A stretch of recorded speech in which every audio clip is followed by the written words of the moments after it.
You might already be comfortable with editing ID3 tags and adding artwork to your MP3 files, but just in case you're not, we should talk about metadata. This refers to all of the other kinds of information that can be embedded into the MP3 file along with the audio of your podcast episode. You'll want to have some kind of image that appears on the screen while it's playing, like maybe your podcast artwork, but you can also add a lot of other useful stuff to that file. Definitely make sure that at least the artist, title, and album fields are accurate. The album box is actually a great place to put the title of your podcast because it will keep all the episodes together in one folder of somebody's music library. If you don't already have a convenient way to edit these ID3 tags and add album artwork, you should install a tool like SoftPointer Audio Shell on a PC, or a popular one for Apple called Tagger. They can also really help with tagging and organizing your music collection. There are lots of these out there that you can try, but let's take a look at one called ID3 Editor by PA Software because it's available on both PC and Apple. They offer a free 30-day trial, and it's only $15 if you decide to buy it. Click Download ID3 Editor, choose the software version that you need for your computer, and then no thanks, just download.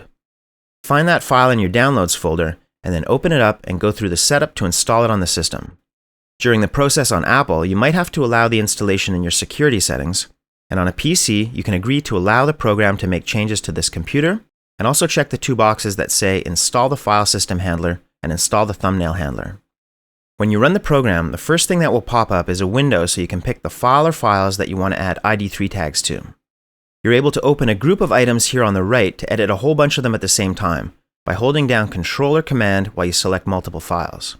That's really useful if you're using this to organize your collection, but for podcasting, you'll just open a recent item and find the one MP3 file of your new episode, then double-click on it or use the Open button after it's selected. In the box on your left, you'll see 3 tabs with different sorts of tags that you can use, and then another area to the right that says ID3 version 1. That's an older system from simpler times, and it won't hurt if you include those too, but generally you can keep Enable V1 tag unchecked and just make sure Enable V2 tag is selected. These are pretty much all of the important ones you might need, but you can use as many as you like, and the Extended and Podcast tabs will give you some more options. Start with the ID3 V2 Standard section and fill in the title of your new episode, your artist name, and then the title of your podcast in the album box. Type these in exactly the way you'd like to see them displayed in a media player.